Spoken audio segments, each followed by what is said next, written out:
Alors que devinrent les prisonniers et les prisonnières russes au moment du départ des Allemands et ensuite? Il y a eu sans doute un grand nombre d'itinéraires particuliers parmi ces déportés russes. Certaines furent emmenées par l'occupant dans leur fuite, mais nous en ignorons le nombre. À Luché, des Russes gagnèrent à pied Mareil pour être accueillis par l'instituteur secrétaire de mairie, M. Olivry, qui les secourut avant qu'ils ne gagnent la Flèche, où, nous l'avons dit, furent regroupés à l'institution Notre-Dame. Le chanoine Bouvet logea ses pensionnaires dans des locaux qui avaient été réquisitionnés le 3 septembre 1939 en vue de l'installation des malades de l'hôpital civil, mais qui n'avaient pas pu servir à cet usage compte tenu de la débâcle de la France en 1940. Il avait été chargé de dresser la liste des Russes, mais il y renonça car la transcription des noms pour lui ce n'était pas facile. On manquait de tout à cette époque. Julien Bourret a écrit « Dans l'école, dans une buanderie, on fait la soupe aux choux dans des lessiveuses. Quelques morceaux de viande flottent dans le jus. Elles mangent de bon appétit leur fameux bortsch. » Certaines des prisonnières cherchèrent à se faire embaucher à la Flèche pour gagner un peu d'argent. Ça n'a pas été une réussite. Les employeurs n'apprécièrent pas leur service. Ils leur reprochaient de manquer de soins, par exemple de laver les parquets à grande eau, de ne pas être assez docile et parfois d'avoir des exigences financières exagérées.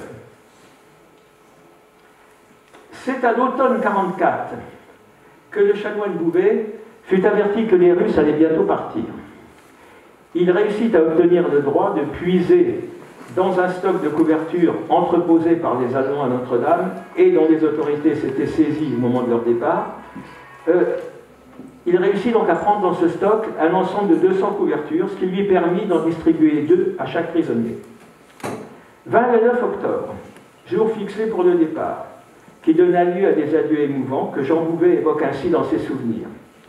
Toutes ces femmes qui étaient là, dont l'une avec une petite voiture d'enfant et un bébé. Nous allons longuement parler de ces 2 personnes et je ne vous promets pas de ne pas être très ému. Je me suis dit, je vous préviens à l'avance, hein, je suis quelqu'un de très émotif. Je me suis dit, il faut leur laisser un souvenir. Je suis allé chercher tout un paquet d'images pieuses, puis je me suis approché du berceau de l'enfant.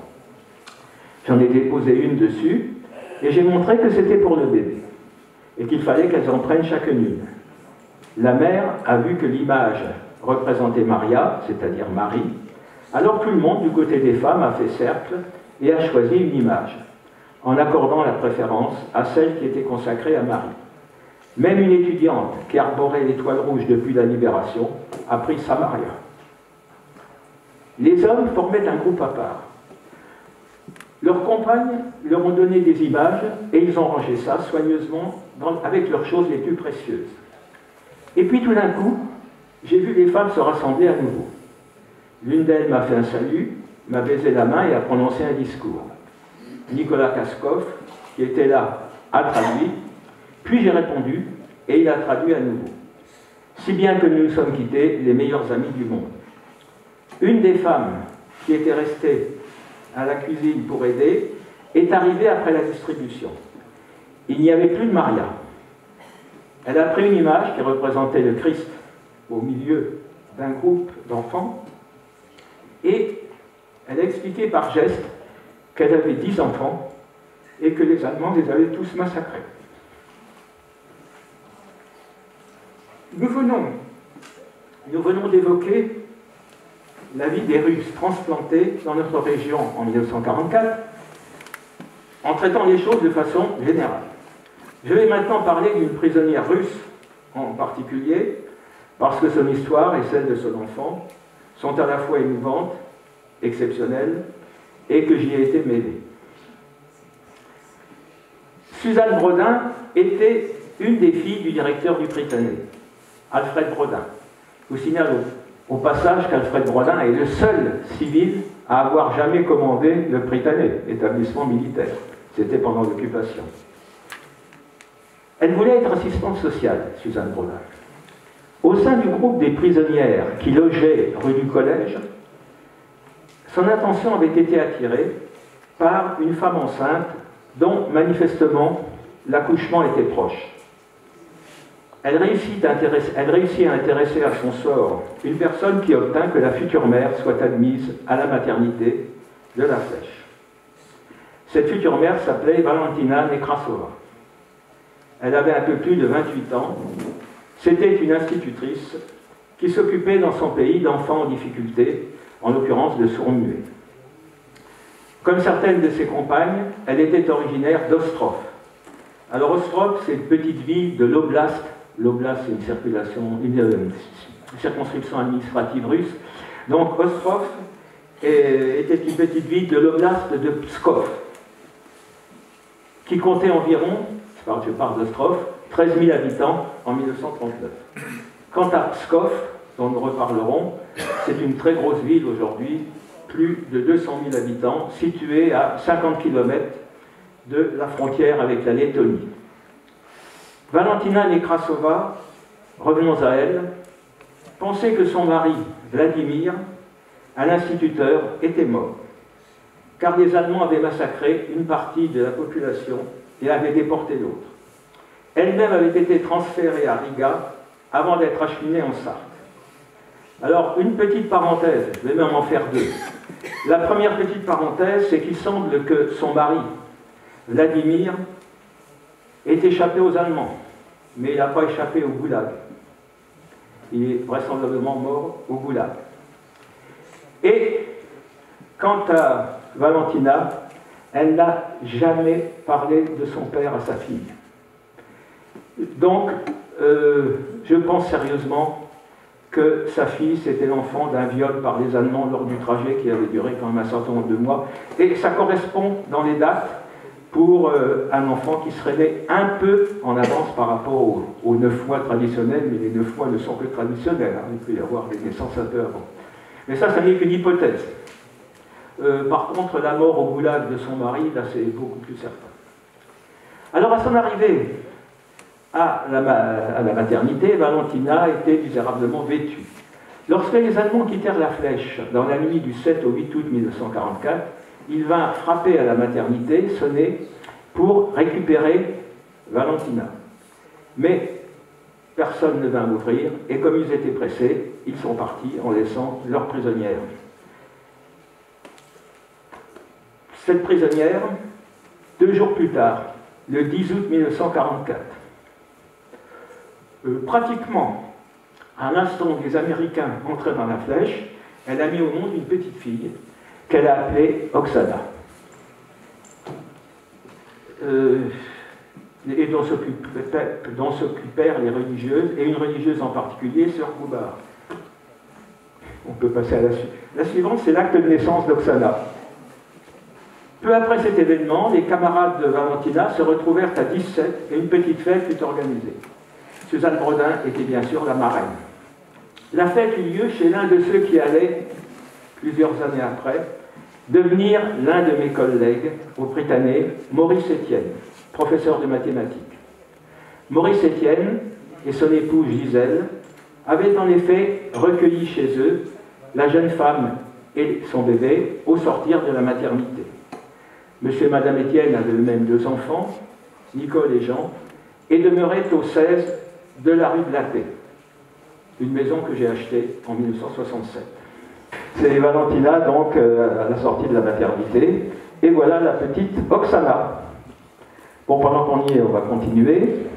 Donc ici, vous avez bien sûr Oksana, qui tient sa petite fille dans ses bras.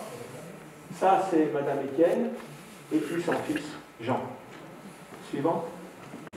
Bon. Alors on retrouve les trois, hein, Valentina, Oksana, Jean et Madame Etienne.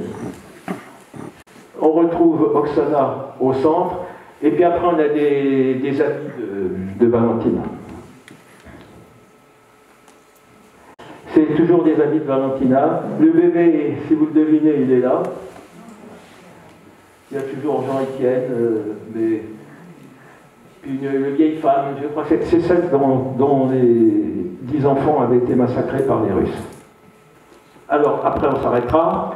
Ça, c'est Valentina à une époque beaucoup plus lointaine.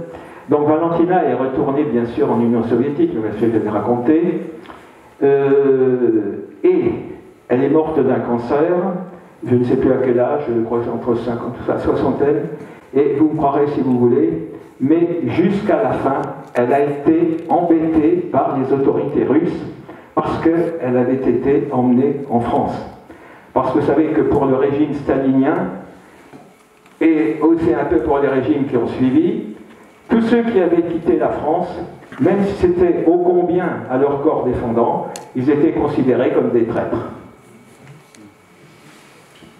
Donc, juste avant sa mort, elle avait encore une convocation pour la police.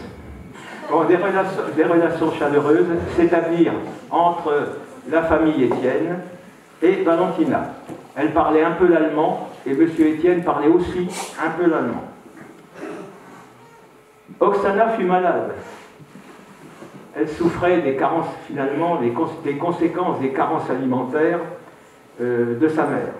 Et naturellement, quand l'enfant pleurait, sa mère était au désespoir, car ce bébé, c'était tout pour elle, dans ce pays lointain, après tant de souffrances subies. Les camarades de Valentina, qu'on surnommait Vala, venaient souvent la voir. Elles étaient là en particulier le jour de sa fête, où un goûter fut organisé, malgré les restrictions, et où il y eut un petit échange de cadeaux.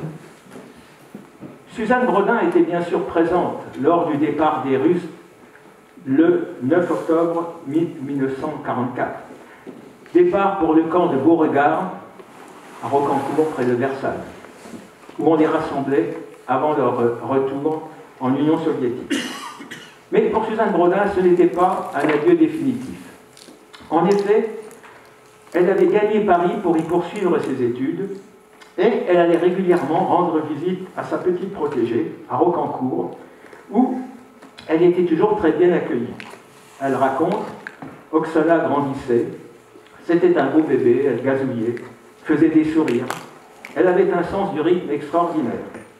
Je la revois encore, elle avait 7 mois. Un camarade de sa mère la tenait assise dans sa large main, pendant que devant elle, on chantait. Elle se trémoussait en cadence, ravie, et semblait avoir un goût inné pour la danse. Malgré ses faibles moyens financiers et le manque de jouets dans les magasins, Suzanne Brodin avait acheté une poupée pour Oksana. Elle se faisait une joie de la lui apporter. Hélas, le jour où elle arriva avec sa poupée, les Russes étaient partis. Ils venaient de partir. Ce fut une amère déception pour Suzanne Brodin, qui a écrit « Bien qu'il y ait beaucoup d'enfants dans ma famille et autour de moi, je n'ai jamais donné la poupée d'Oksana. Elle est restée dans un carton où elle dort toujours, comme ses souvenirs au fond de mon cœur. Je connaissais la longue lettre témoignage de Suzanne Brodin. Elle m'avait été communiquée par Abel Girardot, qui m'avait en même temps fourni plusieurs photos de Valentina, d'Oksana et des amis de Valentina, prises sur la terrasse de ma maison, puis sur la butte qui se trouve tout au fond du jardin. J'avais correspondu avec Suzanne Brodin, qui m'avait fourni d'autres renseignements.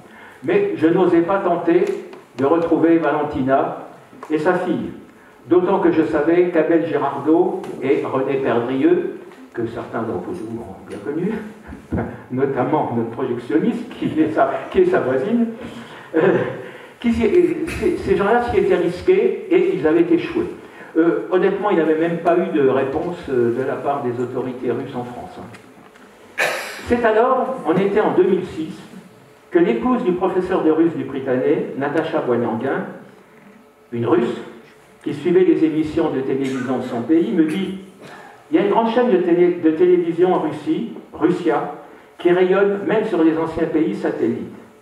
Elle produit une émission intitulée Zdimenia, qui signifie « Attends-moi », qui est un peu l'équivalent en France de « perdu de vue ». On pourrait, avec les documents que tu possèdes, la contacter. Je répondis bien sûr positivement, mais vraiment sans conviction aucune. Et de fait, les années s'écoulèrent sans que notre initiative éveille un quelconque écho.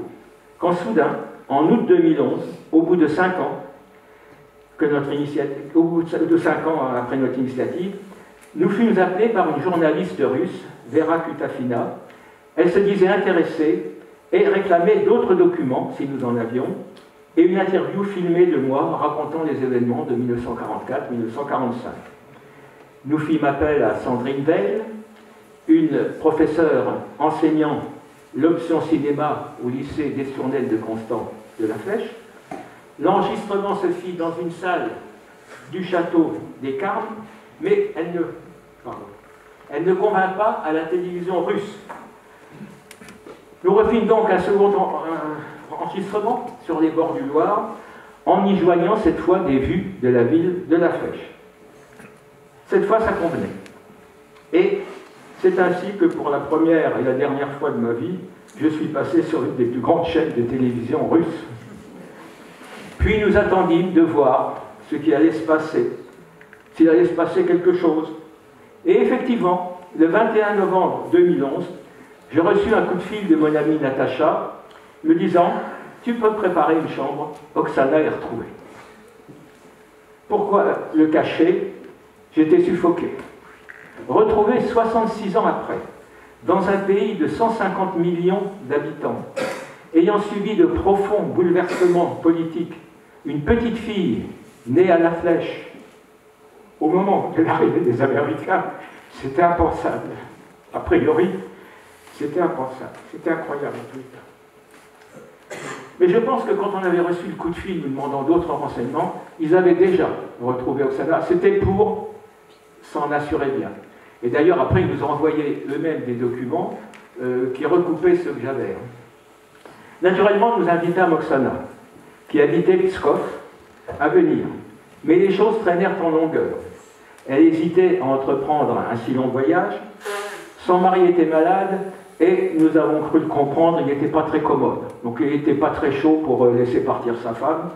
Et de plus, son petit-fils, qui devait l'accompagner en récompense de ce qui devait être son travail à l'école, eh bien, s'avéra ne pas mériter la dite récompense. Et finalement, ce n'est que le 3 mai 2014, 3 ans et demi après qu'on l'eut retrouvée, qu'elle arriva à la Flèche, avec son fils, Vadim, 40 ans, lieutenant-colonel dans l'armée russe, et désormais reconverti dans le civil comme ingénieur. Il était d'ailleurs très étonné qu'il ait un grade, parce que ça faisait un moment qu'il était lieutenant-colonel. Alors je lui ai demandé pourquoi, il m'a expliqué qu'il n'avait pas cessé de se battre. Il s'était battu en Afghanistan, il s'était battu en Tchétchénie, donc il a monté rapidement en grade. Bien sûr, ce retour aux sources fut très émouvant, et Oksana pleura beaucoup. Elle nous parla un peu de sa mère, donc décédée d'un cancer, et comme je l'ai dit, qui eut beaucoup d'ennuis à son retour au pays. Durant son séjour à la Flèche, nous montrâmes à Oksana, quand je dis nous, c'était Natacha et son mari Emmanuel, mon épouse et moi, son acte de baptême, bon, on l'a vu tout à l'heure, l'école dans laquelle sa mère logeait en tant que prisonnière, l'hôpital où elle était née, l'entrée des caves de Luché, le monument érigé à la chaussée à la mémoire des Russes morts au Lude, monument devant lequel elle se recueillit longuement, et on lui a montré aussi, à titre touristique, le château d'Azel-Rideau et le Prytanée. C'est là que je vais avoir du mal à tenir. La cérémonie à la mairie fut particulièrement émouvante. Et c'est par elle que je terminerai. J'avais demandé à Guy-Michel Chauveau que l'on remette à Oksana la médaille d'honneur de la ville gravée à son nom. Et dans la salle, il y avait un homme que nous ne connaissions pas, mais c'était une cérémonie publique. Il tenait un carton sous un bras. Et à un moment donné, il s'est approché d'Oksana. Cet homme s'appelait Jean-Daniel Noël. Il habitait Saint-Gervais-en-Belin. C'était un neveu de Suzanne Brodin. Suzanne Brodin n'avait pas eu... c'est un neveu de Suzanne Brodin, je dis bien. Suzanne Brodin n'a pas eu d'enfant. Et donc, c'était son neveu qui avait hérité. Et ce carton qu'il avait sous le bras, vous devinez ce que c'était? Ben, c'était le carton contenant la poupée qui devait revenir à Oksana en 1945. Alors je peux vous assurer que beaucoup, sinon tous, dans la salle, avaient les yeux humides, devant ce fait absolument invraisemblable. C'était déjà invraisemblable d'avoir retrouvé Oksana. C'était invraisemblable que ce jour, et c'était 2 fois invraisemblable que ce jour-là, quelqu'un amène le fameux carton qui n'avait jamais été déballé. Hein. Il y avait encore le ruban autour avec les indications qu'avait mises Suzanne Brodin. Et pourquoi je dis doublement invraisemblable? Eh bien, je vous l'explique maintenant. Le chien de Jean-Daniel Noël avait besoin de voir le vétérinaire. Donc Jean-Daniel Noël est allé chez le vétérinaire, en salle d'attente. Et en attendant, machinalement, il a feuilleté les journaux qui étaient là, sur la table. Et dans le journal, il a vu qu'il allait y avoir une cérémonie à la mairie en l'honneur d'Oksana. Et c'est là qu'il est venu avec son carton. Donc il y a eu une série d'invraisemblances. J'en ai terminé. Oksana est repartie à Pskov avec sa poupée. Nous lui téléphonons de temps en temps, enfin Natacha Boilanguin lui téléphone de temps en temps parce que vous savez, moi, le russe, ma fille le parle parfaitement, mais moi, en dehors de dire da, niet, c'est à peu près tout. Hein. Bon.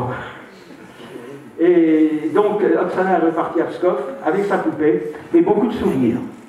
Mais elle en a aussi laissé beaucoup ici, et je ne suis pas prêt personnellement d'oublier les émotions que m'ont procuré le fait de la retrouver et sa venue à la Flèche. Voilà.